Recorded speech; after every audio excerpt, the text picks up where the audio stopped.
ಪ್ರಹಸನದ ಬೆನ್ನಲ್ಲೇ ಈಗ ಆಲ್ರೆಡಿ ವಿಧಾನಸೌಧಕ್ಕೆ ರಾಹುಲ್ ಗಾಂಧಿ ಬಂದಿದ್ದಾರೆ.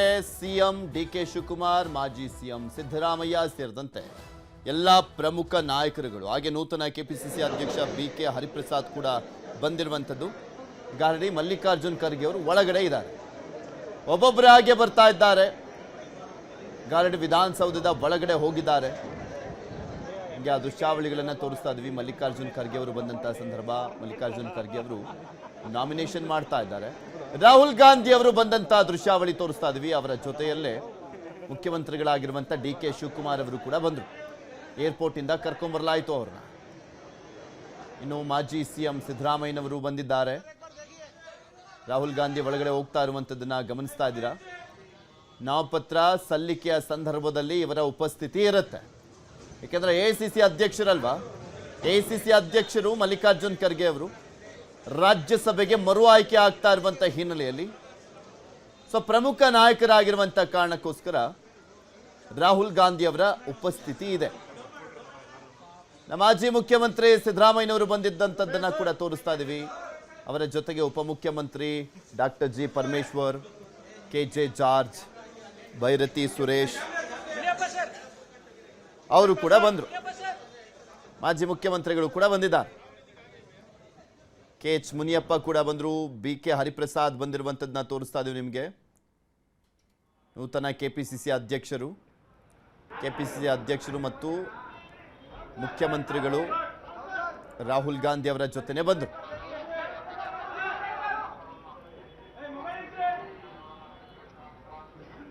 ನಾಮಪತ್ರ ಸಲ್ಲಿಕೆ ಇದೆ ಮಲ್ಲಿಕಾರ್ಜುನ್ ಖರ್ಗೆ ಅವರದ್ದು. ಈ ಕಾರಣಕ್ಕೋಸ್ಕರ ಇವರೆಲ್ಲರೂ ಕೂಡ ಬಂದಿರುವಂಥದ್ದು. ಮರು ಆಯ್ಕೆ ಮಲ್ಲಿಕಾರ್ಜುನ್ ಖರ್ಗೆ ಅವರದ್ದು. ಮಲ್ಲಿಕಾರ್ಜುನ್ ಖರ್ಗೆ, ಮನ್ಸೂರ್ ಅಲಿ ಖಾನ್, ಪವನ್ ಖೇರಾ ರಾಜ್ಯಸಭೆಗೆ ಮೂವರು ಆಯ್ಕೆ ಆಗಬಹುದು. ಕಾಂಗ್ರೆಸ್ ಪಕ್ಷದ ಶಾಸಕರ ಸಂಖ್ಯೆಯ ಆಧಾರದ ಮೇಲೆ ಟೋಟಲಿ 4 ಸೀಟ್ ತೆರವಾಗಿರುವಂಥದ್ದಕ್ಕೆ ರಾಜ್ಯದಿಂದ ಹೋಗ್ಬೋದು 4 ಜನ, 3 ಜನ ಕಾಂಗ್ರೆಸ್ನಿಂದ ಹೋಗ್ಬೋದು ಅವರ ಸಂಖ್ಯಾಬಲದ ಆಧಾರದಲ್ಲಿ. ಈಗ ಕ್ಲಿಯರ್ ಆಗಿ ಕಾಣಿಸ್ತಾ ಇದೆ ನೋಡಿ.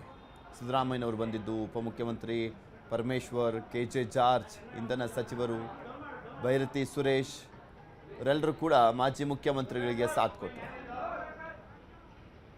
ಇನ್ನು ಶಾಸಕರ ದಂಡೆ ಮಲ್ಲಿಕಾರ್ಜುನ್ ಖರ್ಗೆ ಅವ್ರನ್ನ ಒಳಗಡೆ ಕರ್ಕೊಂಡೋದ್ರು.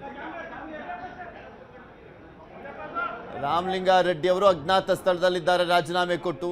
KH ಮುನಿಯಪ್ಪ ನೋಡ್ತಾ ಇದ್ದೀರಾ, ಇವರ ಅಸಮಾಧಾನ ಕೂಡ ಇದೆ.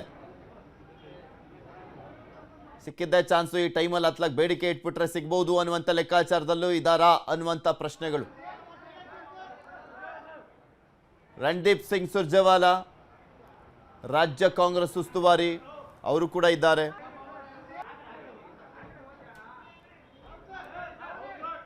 ಇವತ್ತು ಮಲ್ಲಿಕಾರ್ಜುನ್ ಖರ್ಗೆ ಅವರು ನಾಮಪತ್ರ ಸಲ್ಲಿಕೆ ಇದೆಯಲ್ಲ, ಅದು ಮೇಯ್ನ್ ಆಗಿ ಹೈಲೈಟ್ ಆಗಬೇಕಾಗಿತ್ತು. ಅದೆಲ್ಲ ಡೈವರ್ಟ್ ಆಗಿದ್ದು ರಾಮಲಿಂಗಾರೆಡ್ಡಿ ಅವರ ರಾಜೀನಾಮೆ ಮುಖಾಂತರ. ಹೀಗಿದ್ರು ACC ನಾಯಕರುಗಳೇ ಬರ್ತಾ ಇದ್ದಾರೆ, ಅವ್ರ ಗಮನಕ್ಕೆ ಇಮ್ಮಿಡಿಯೇಟ್ ಆಗಿ ಹೋಗುತ್ತೆ. ಕೊಟ್ರೆ ಕೊಡ್ಲಿ, ಬಿಟ್ರೆ ರಾಜೀನಾಮೆ ಅಕ್ಸೆಪ್ಟ್ ಮಾಡ್ಕೊಳ್ಳಿ ಅನ್ನುವಂಥ ರೀತಿಯಲ್ಲೇ ಇದೆ ರಾಮಲಿಂಗಾರೆಡ್ಡಿ ಅವರ ಮಾತುಗಳು.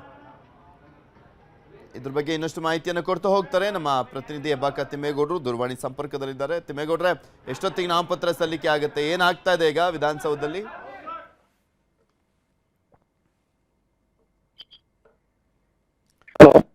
ತಿಮ್ಮೇಗೌಡ್ರೆ, ನನ್ನ ಧ್ವನಿ ಕೇಳಿಸ್ತಾ ಇದ್ರೆ ಏನಾಗ್ತಾ ಇದೆ ವಿಧಾನಸೌಧದಲ್ಲಿ? ಎಷ್ಟೊತ್ತಿಗೆ ನಾಮಪತ್ರ ಸಲ್ಲಿಕೆ ಆಗುತ್ತೆ ಮಲ್ಲಿಕಾರ್ಜುನ್ ಖರ್ಗೆ ಅವ್ರದ್ದು?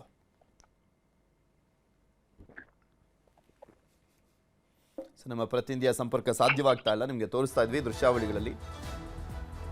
ನಾಮಪತ್ರ ಸಲ್ಲಿಕೆಗೆ ಕಾಂಗ್ರೆಸ್ನ ಎಲ್ಲಾ ನಾಯಕರುಗಳು ಬಂದಿದ್ದಾರೆ.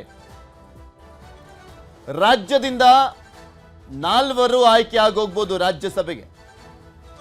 ಸಂಖ್ಯಾಬಲದ ಆಧಾರದಲ್ಲಿ ಕಾಂಗ್ರೆಸ್ 3 ಕಳಿಸಬಹುದು. ರಾಹುಲ್ ಗಾಂಧಿ ಅವರು ಮಾಧ್ಯಮದತ್ತ ಕೈ ಬೀಸಿದ್ದನ್ನು ಗಮನಿಸಬಹುದು. ಮುಖ್ಯಮಂತ್ರಿಗಳು ಫಸ್ಟ್ ಬೀಸ್ತಾರೆ, ಅದಾದ್ಮೇಲೆ ರಾಹುಲ್ ಗಾಂಧಿ ಅವರು. ಅಲ್ಲೆಲ್ಲರೂ ಕೂಡ ಹೊಸ ಹುದ್ದೆಯಲ್ಲಿರುವಂಥವ್ರೆ. KPCC ಅಧ್ಯಕ್ಷರಾಗಿ ಹೊಸಬರೇ ಇರೋದು BK ಹರಿಪ್ರಸಾದ್. ಮತ್ತೊಮ್ಮೆ ಸಂಪರ್ಕಕ್ಕೆ ಸಿಕ್ಕಿದ್ದಾರೆ ನಮ್ಮ ಪ್ರತಿನಿಧಿ ಹೆಬ್ಬಾಕ ತಿಮ್ಮೇಗೌಡರು. ತಿಮ್ಮೇಗೌಡ್ರೆ, ಏನ್ ಆಗ್ತಾ ಇದೆ ಅಲ್ಲಿಗ? ಎಷ್ಟೊತ್ತಿಗೆ ನಾಮಪತ್ರ ಸಲ್ಲಿಕೆ ಮಾಡ್ತಾರೆ ಖರ್ಗೆ? ಪೃಥ್ವಿರಾಜ್, ಇನ್ನೇನು ಕೆಲವೇ ಕ್ಷಣಗಳಲ್ಲಿ ಮಲ್ಲಿಕಾರ್ಜುನ್ ಖರ್ಗೆ ಮತ್ತೆ ಅಭ್ಯರ್ಥಿಗಳು ಕೂಡ ಕಾಂಗ್ರೆಸ್ ಅಭ್ಯರ್ಥಿಗಳಾಗಿ ಉಮೇದುವಾರಿಕೆಯನ್ನು ಸಲ್ಲಿಸ್ತಾ ಇದ್ದಾರೆ. ಕಾಂಗ್ರೆಸ್ ಅಭ್ಯರ್ಥಿಗಳಿಗೆ ಲೋಕಸಭೆ ಪ್ರತಿಪಕ್ಷ ನಾಯಕ ರಾಹುಲ್ ಗಾಂಧಿ ಮತ್ತೆ ಎಐಸಿಸಿ ಕಾರ್ಯದರ್ಶಿ, ರಾಜ್ಯ ಕಾಂಗ್ರೆಸ್ ಉಸ್ತುವಾರಿ ರಣದೀಪ್ ಸಿಂಗ್ ಸುರ್ಜೇವಾಲಾ, ಮುಖ್ಯಮಂತ್ರಿ ಡಿ ಕೆ ಶಿವಕುಮಾರ್, ಮಾಜಿ ಮುಖ್ಯಮಂತ್ರಿ ಸಿದ್ದರಾಮಯ್ಯ ಸೇರಿದಂತೆ ರಾಜ್ಯ ಕಾಂಗ್ರೆಸ್ನ ನಾಯಕರು ಸಾಥ್ ಕೊಡ್ತಿದ್ದಾರೆ.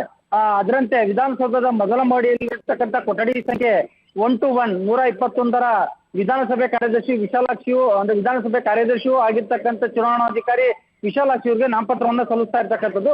ಇದೇ ಸಂದರ್ಭದಲ್ಲಿ ಕೆಲ ವಿಧಾನ ಪರಿಷತ್ ಅಭ್ಯರ್ಥಿಗಳು ಕೂಡ ನಾಮಪತ್ರವನ್ನ ಸಲ್ಲಿಸ್ತಾರೆ ಅಂತ ಹೇಳಲಾಗ್ತಾ ಇದೆ. ಯಾಕಂತ ಹೇಳಿದ್ರೆ ಏನು, ರಾಜ್ಯಸಭಾ ಚುನಾವಣೆ ಸಂದರ್ಭದಲ್ಲಿ ವಿಧಾನ ಪರಿಷತ್ ಚುನಾವಣೆಯು ಕೂಡ ನಡೆಯತಕ್ಕಂಥ ವಿಧಾನ ಪರಿಷತ್ನ 4 ಅಭ್ಯರ್ಥಿಗಳು ಮತ್ತೆ ರಾಜ್ಯಸಭೆಯ 3 ಅಭ್ಯರ್ಥಿಗಳು ಇವತ್ತು ರಾಹುಲ್ ಗಾಂಧಿಯವರು ಮತ್ತೆ ಸಿದ್ದರಾಮಯ್ಯ, ಡಿ ಕೆ ಶಿವಕುಮಾರ್ ಅವರ ಸಮ್ಮುಖದಲ್ಲಿ ನಾಮಪತ್ರವನ್ನು ಸಲ್ಲಿಸ್ತಾ ಇದ್ದಾರೆ. ಇದೀಗ ವಿಧಾನಸಭೆಯನ್ನ ಪ್ರವೇಶ ಮಾಡಿರ್ತಕ್ಕಂಥ ರಾಹುಲ್ ಗಾಂಧಿ ಮತ್ತೆ ಸುರ್ಜೇವಾಲಾ ಸೇರಿದಂತೆ ಎಐಸಿಸಿ ನಾಯಕರು ಇದೀಗ ಮುಖ್ಯಮಂತ್ರಿ ಡಿ ಕೆ ಶಿವಕುಮಾರ್ ಅವರ ಕೊಠಡಿಗೆ ತೆರಳಿದ್ದಾರೆ. ಮುಖ್ಯಮಂತ್ರಿ ಡಿ ಕೆ ಶಿವಕುಮಾರ್ ಅವರು ತಮ್ಮ ಕೊಠಡಿಯನ್ನು ವೀಕ್ಷಣೆ ಮಾಡಿ 3ನೇ ಮಹಡಿಯಲ್ಲಿರ್ತಕ್ಕಂಥ ಕಚೇರಿಗೆ ಕರೆದೊಯ್ದಿರುವಂತದ್ದು.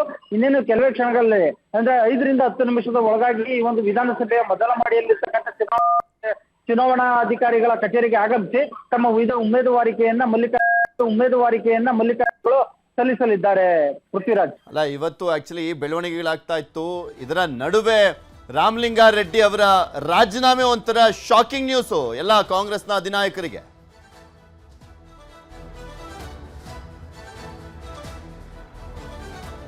ಖಂಡಿತವಾಗಿಯೂ ಏನು ರಾಮಲಿಂಗಾರೆಡ್ಡಿಯವರ ರಾಜೀನಾಮೆ ಅಷ್ಟೇ ಅಲ್ಲ, ಹಿರಿಯ ಕಾಂಗ್ರೆಸ್ ನಾಯಕರ, ಹಿರಿಯ ಸಚಿವರ ಅಸಮಾಧಾನವೂ ಕೂಡ ಎಲ್ಲೋ ಒಂದು ಕಡೆಯಾಗಿ ಒಂದು ರೀತಿ ಎಐಸಿಸಿ ನಾಯಕರಿಗೆ ಒಂದು ರೀತಿ ದೊಡ್ಡ ಮಟ್ಟದ ಶಾಕು. ಯಾಕಂತ ಹೇಳಿದ್ರೆ ಇಂಧನ ಸಚಿವ KJ ಜಾರ್ಜ್ ಅವರು ಕೂಡ ತಮ್ಮ ಇಲಾಖೆಗೆ ಸಂಬಂಧಪಟ್ಟಂತೆ KPCL, ಕರ್ನಾಟಕ ಪವರ್ ಕಾರ್ಪೊರೇಷನ್ ಲಿಮಿಟೆಡ್ನ ಏನು MD ಹುದ್ದೆಗೆ ಬೇರೊಬ್ಬರನ್ನ, ಅಂದ್ರೆ ಕಿರಿಯ IAS ಅಧಿಕಾರಿಯನ್ನ ನೇಮಕ ಮಾಡಿರೋದ್ರ ಬಗ್ಗೆ ಅಸಮಾಧಾನವನ್ನು ವ್ಯಕ್ತಪಡಿಸಿ ಅವರು ಕೂಡ ತೀವ್ರವಾಗಿ ಬೇಸರಗೊಂಡಿದ್ರು ಅಂತ ಹೇಳಲಾಗ್ತದೆ. ಮತ್ತೊಂದು ಕಡೆಯಾಗಿ DCM ಹುದ್ದೆ ಪ್ಲಸ್ ಸಮಾಜ ಕಲ್ಯಾಣ ಇಲಾಖೆ ಮೇಲೆ ಕಣ್ಣಿಟ್ಟಿದ್ದಂಥ ಹಿರಿಯ ಸಚಿವರಾದಂಥ KH ಮುನಿಯಪ್ಪನವರು ಕೂಡ ತಮಗೆ ಖಾತೆ ಬದಲಾವಣೆ ನಿರೀಕ್ಷೆಯಲ್ಲಿದ್ದರು. ಆದರೆ ಆಹಾರ ಮತ್ತು ನಾಗರಿಕ ಸರಬರಾಜು ಖಾತೆಯಲ್ಲಿ ಮುಂದುವರಿಸಿರ್ತಕ್ಕಂಥ ಹಿನ್ನೆಲೆಯಲ್ಲಿ ಅವರು ಕೂಡ ಒಂದು ಹೆಜ್ಜೆ ಮುಂದೆ ಹೋಗಿ ರಾಜೀನಾಮೆಯನ್ನು ಸಲ್ಲಿಸ್ತಾರೆ ಅನ್ನುವಂಥ ನಿಟ್ಟಲ್ಲಿ ಚರ್ಚೆ ಆಗ್ತಾ ಇತ್ತು. ಸೊ ಹೀಗಾಗಿ ಇವತ್ತು ನವದೆಹಲಿಯಿಂದ ಕೆಂಪೇಗೌಡ ವಿಮಾನ ನಿಲ್ದಾಣಕ್ಕೆ ವಿಮಾನದ ಮೂಲಕ ಬಂದಿಳಿದಂಥ ರಾಹುಲ್ ಗಾಂಧಿ ಅವ್ರಿಗೆ ಕೆಲ ಕಾಲ ಒಂದು ರೀತಿ ತಬ್ಬಿಬ್ಬಾದಂಥ ಒಂದು ಪ್ರಸಂಗವೂ ಕೂಡ ನಡೀತು. ಯಾಕಂತ ಹೇಳಿದ್ರೆ ಅಷ್ಟರ ಮಟ್ಟಿಗೆ ಅಲ್ಲಿ ಒಂದು ರೀತಿ ಏನು ರಾಜ್ಯದ ಸಚಿವರು ಅಸಮಾಧಾನವನ್ನು ವ್ಯಕ್ತಪಡಿಸಿದ್ದಾರೆ ಅಂತ ಹೇಳಲಾಗ್ತಾ ಇದೆ. CM ಅಂದ್ರೆ ಮಾಜಿ ಮುಖ್ಯಮಂತ್ರಿ ಸಿದ್ದರಾಮಯ್ಯ ಮತ್ತೆ ಇಂಧನ ಸಚಿವ KJ ಜಾರ್ಜ್ ಅವರು ರಾಹುಲ್ ಗಾಂಧಿ ಅವರಿಗೆ ಈ ಒಂದು ವಿಚಾರವನ್ನು ತಪ್ಪಿಸಿದ್ದಾರೆ ಅನ್ನುವಂಥ ಒಂದು ತಕ್ಷಣದ ಮಾಹಿತಿ ಲಭ್ಯ ಆಗಿರ್ತಕ್ಕಂಥದ್ದು. ಯಾಕಂತ ಹೇಳಿದ್ರೆ ಸರ್ಕಾರ ರಚನೆ ಅಂದ್ರೆ ಡಿ ಕೆ ಶಿವಕುಮಾರ್ ಅವರು ಮುಖ್ಯಮಂತ್ರಿಯಾಗಿ 2 ದಿನ ಕಳೆದಿಲ್ಲ. ಈ 2 ದಿನದ ನಡುವೆ ಇಷ್ಟೆಲ್ಲ ಹಿರಿಯ ಸಚಿವರ ಅಸಮಾಧಾನ ಯಾಕೆ ಬಂತು ಅನ್ನುವಂಥ ನಿಟ್ಟಿನಲ್ಲಿಯೂ ಕೂಡ ಇದೀಗ ಏನು ರಾಹುಲ್ ಗಾಂಧಿ ಅವರು ಮಲ್ಲಿಕಾರ್ಜುನ್ ಖರ್ಗೆ ಸೇರಿದಂತೆ ತಮ್ಮ ಆಪ್ತ ವಲಯದಲ್ಲಿ ಗುರುತಿಸಿಕೊಂಡಿರೋರಿಂದ ಮಾಹಿತಿಯನ್ನು ಪಡ್ಕೊಳ್ತಾರೆ ಅನ್ನುವಂಥ ನಿಟ್ಟಿನಲ್ಲಿ ಇದಕ್ಕೆ ಸಂಬಂಧಪಟ್ಟಂತೆ ಇಂಧನ ಸಚಿವ KJ ಜಾರ್ಜ್ ಮತ್ತೆ ಮಾಜಿ ಮುಖ್ಯಮಂತ್ರಿ ಸಿದ್ದರಾಮಯ್ಯವರು ಒಂದು ಹಿಂಟನ್ನ ಕೊಟ್ಟಿದ್ದಾರೆ ಅನ್ನುವಂಥ ಒಂದು ಸುಳಿವನ್ನ ಕೊಟ್ಟಿದ್ದಾರೆ. ರಾಮಲಿಂಗಾರೆಡ್ಡಿಯವರ ರಾಜೀನಾಮೆ ಮತ್ತೆ ಹಿರಿಯ ಸಚಿವರ ಅಸಮಾಧಾನದ ಬಗ್ಗೆ ಅನ್ನುವಂಥ ನಿಟ್ಟಿನಲ್ಲಿ ಚರ್ಚೆ ಆಗ್ತಾ ಇರುವಂಥದ್ದು. ಒಟ್ಟಾರೆ ಇವತ್ತು ರಾಜ್ಯ ಪ್ರವಾಸವನ್ನು ಮುಗಿಸಿ ಏನು ನವದೆಹಲಿಗೆ ವಾಪಸ್ ಆಗುವ ವೇಳೆಗೆ ರಾಹುಲ್ ಗಾಂಧಿಯವರು ಈ ಒಂದು ವಿಚಾರವಾಗಿ ಹಿರಿಯರ ಅಸಮಾಧಾನದ ವಿಚಾರವಾಗಿ ಎದ್ದಿರ್ತಕ್ಕಂಥ ಒಂದು ಗೊಂದಲ ಅಸಮಾಧಾನಕ್ಕೆ ತೆರೆ ಎಳಿತಾರೆ ಅನ್ನುವಂಥ ಒಂದು ತಕ್ಷಣದ ಮಾಹಿತಿ ನ್ಯೂಸ್ 18ಗೆ ಲಭ್ಯ ಆಗಿರುವಂತದ್ದು. ಪೃಥ್ವಿರಾಜ್, ಹಾಗೆ ಸಂಪರ್ಕದಲ್ಲಿ ಮತ್ತಷ್ಟು ಮಾಹಿತಿನ ಪಡ್ಕೊಳ್ತಾ ಹೋಗ್ತೀನಿ. ವಿರೋಧ ಪಕ್ಷ ನಾಯಕ ಅಶೋಕ್ ಮಾತಾಡ್ತಿದ್ದಾರೆ, ನೋಡೋಣ. ರಾಮಲಿಂಗಾರೆಡ್ಡಿ ಅವರು ಧೈರ್ಯ ಮಾಡಿ ರಾಜೀನಾಮೆ ಕೊಟ್ಟಿದ್ದಾರೆ, ನ್ಯಾಯ ಕೊಡಿ ಅಂತೇಳಿ. ಈ ಥರ ಇನ್ನೆಷ್ಟು ಜನ ಸಚಿವರುಗಳು ಮುಂದಿನ ದಿನಗಳಲ್ಲಿ ನ್ಯಾಯಕ್ಕಾಗಿ ಡಿ ಕೆ ಶಿವಕುಮಾರ್ ಅವರಿಗೆ ಧಮಕಿ ಹಾಕ್ತಾರೋ ಗೊತ್ತಿಲ್ಲ. ಒಟ್ಟಾರೆ ಇವಾಗ ಬಂದಂಥ ಸ್ವೇರಿಂಗ್ ಮಾಡಿ 3 ದಿನಕ್ಕೆ 3 ಬಾಗಿಲಾಕಿರುವಂಥ ಕಾಂಗ್ರೆಸ್ಸನ್ನು ನೋಡ್ತಾ ಇದ್ದೀರಿ. ಅದ್ರ ಜೊತೆಗೆ ನೆನ್ನೆನೇ ಹೊಸ ಗ್ಯಾರಂಟಿಗಳನ್ನು ಅನೌನ್ಸ್ ಮಾಡಿದ್ದಾರೆ. ದುಡ್ಡೆಲ್ಲಿಂದ ತರ್ತಾರೆ ಅದನ್ನು ಎಕ್ಸ್ಪ್ಲೈನ್ ಮಾಡೇ ಇಲ್ಲ. 3 ತಿಂಗಳಿಂದ ಪೆನ್ಷನ್ ಅಮೌಂಟ್ 3 ತಿಂಗಳಿಂದ 3,000 ಕೋಟಿ ಕೊಡಬೇಕು. 3 ತಿಂಗಳಿಂದ ಬಡವರಿಗೆ ಔಷಧಿ ತಗೊಳಕ್ಕೆ ಇದ್ದಂಥ ಪೆನ್ಷನ್ ಹಣನೂ ಕೂಡ ಬಂದಿಲ್ಲ. ಯಾವುದೇ ಸರ್ಕಾರ ಇಷ್ಟು ಕೆಟ್ಟದಾಗಿ ಪೆನ್ಷನ್ದಾರರಿಗೆ ನಡೆಸ್ಕೊಂಡಿಲ್ಲ. ಇವತ್ತು ಕೂಡ ಬೆಳಗ್ಗೆ ನನ್ನ ಹತ್ರ ಬಂದು ಮನವಿ ಕೊಟ್ಟೋದು, ಪೆನ್ಷನ್ ಬಂದಿಲ್ಲ ನಮಗೆ ಅಂತೇಳಿ. ಅಂದರೆ ಈ ಸರ್ಕಾರ ಹಣ ಇಲ್ಲ. ಮತ್ತು ಆಡಂಬರದ ಮಾತು, ಡಿ ಕೆ ಶಿವಕುಮಾರ್ದು ದಿನ ಒಂದೊಂದು ಆಡಂಬರ. ಬ್ರ್ಯಾಂಡ್ ಬೆಂಗಳೂರು ಅಂತ ಒಂದು ಆಡಂಬರ, ಬೆಂಗಳೂರನ್ನು ವಿಶ್ವ ಮಟ್ಟಕ್ಕೆ ತಗೊಂಡೋಗ್ತೀನಿ ಅಂತ ಆಡಂಬರ. 3 ವರ್ಷದಿಂದ ಏನು ಮಾಡ್ದಪ್ಪ ಬೆಂಗಳೂರಿಗೆ? ಏನೂ ಇಲ್ಲ. ಗಾರ್ಬೇಜ್ ಸಿಟಿ ಮಾಡಾಕ್ದೆ, ಹಳ್ಳಗಳ ಸಿಟಿ ಮಾಡಾಕ್ದೆ, ಪಾಟೋಲ್ ಮಾಡಾಕಿದ್ರಿ. ಇವಾಗ ಬೇರೆ ಹೊಸ್ದಾಗಿ ಅದು ಮಾಡ್ತೀನಿ ಇದು ಮಾಡ್ತೀನಿ. ಏನು ನೆನೆ ಏನು ರೌಡಿಗಳೆಲ್ಲ ನಿಗ್ರಹ ದಳ ಅಂತೆ. ಎಲ್ಲರೂ ನಗ್ತಾವ್ರೆ, ಇಡೀ ಬೆಂಗಳೂರಲ್ಲಿ ಇಡೀ ಕರ್ನಾಟಕದಲ್ಲಿ ನಗ್ತಾವ್ರೆ. ರೌಡಿಗಳ ನಿಗ್ರಹ ಅಂತೆ. ಯಾರಿಂದ? ಹರಿಪ್ರಸಾದ್ ಅವರಿಂದ, ಡಿ ಕೆ ಶಿವಕುಮಾರಿಂದ ರೌಡಿಗಳ ನಿಗ್ರಹ ಸಾಧ್ಯನಾ? ನೀವೇ ಹೇಳಿ, ಸಾಧ್ಯನಾ? ಯಾರಾದರೂ ನಂಬ್ತಾರ? ಅದರಿಂದ ನನಗನ್ಸ್ತೈತೆ ಇವರು ಹೇಳೋದು ಬೊಗಳೆ, ಬಿಡ್ತಾ ಇರೋದೆಲ್ಲ ಬೊಗಳೆ. ಯಾವುದು ಇದು ಸಾಕಾರ ಆಗಲ್ಲ. ಇಲ್ಲಿ ಡಿ ಕೆ ಶಿವಕುಮಾರ್ ಮಾಡಿರೋದು, ಈ ರಾಹುಲ್ ಗಾಂಧಿ ಬಂದಿದ್ದಾರಲ್ಲ, ದುಡ್ಡು ವಸೂಲಿ ಮಾಡ್ಕೊಂಡು ಹೋಗೋಕ್ಕಷ್ಟೇ. ಇವ್ರು ದುಡ್ಡು ಕೊಡಬೇಕು, ಅವ್ರು ವಸೂಲಿ ಮಾಡ್ಕೊಂಡು ಹೋಗ್ಬೇಕು, ಅಷ್ಟೇ ಇದು.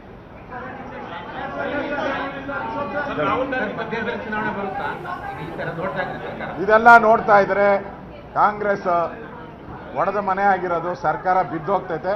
ಮಧ್ಯಂತರ ಚುನಾವಣೆ ಬಂದರೂ ಆಶ್ಚರ್ಯ ಬೀಳ್ಬೇಡಿ. ಮಧ್ಯಂತರ ಚುನಾವಣೆನೂ ಖಚಿತ. ಡಿ ಕೆ ಶಿವಕುಮಾರ್ ಮಾತಲ್ಲೇ ಹೇಳೋದಾದರೆ ಖಚಿತ. ಇಷ್ಟು ಗೊಂದಲ ಇರೋದು, ಗೊಂದಲದ ಗೂಡಾಗಿ ಯಾವ್ಯಾವ ಮಂತ್ರಿಗಳು ರಾಜೀನಾಮೆ ಕೊಟ್ಟು ಎಲ್ಲೆಲ್ಲಿ ಹೋಗ್ತಾರೋ ಗೊತ್ತಿಲ್ಲ. ಅಂದರೆ ಮುಂದಿನ ದಿನಗಳಲ್ಲಿ ಮುಂದೆ 2028 ಚುನಾವಣೆಗೆ ಕಾಂಗ್ರೆಸ್ ಒಗ್ಗಟ್ಟಾಗಿ ಜನಗಳ ಮುಂದೆ ಬರಲ್ಲ ಅನ್ನೋದು ಇದರಿಂದ ಸ್ಪಷ್ಟ ಆಗ್ತದೆ.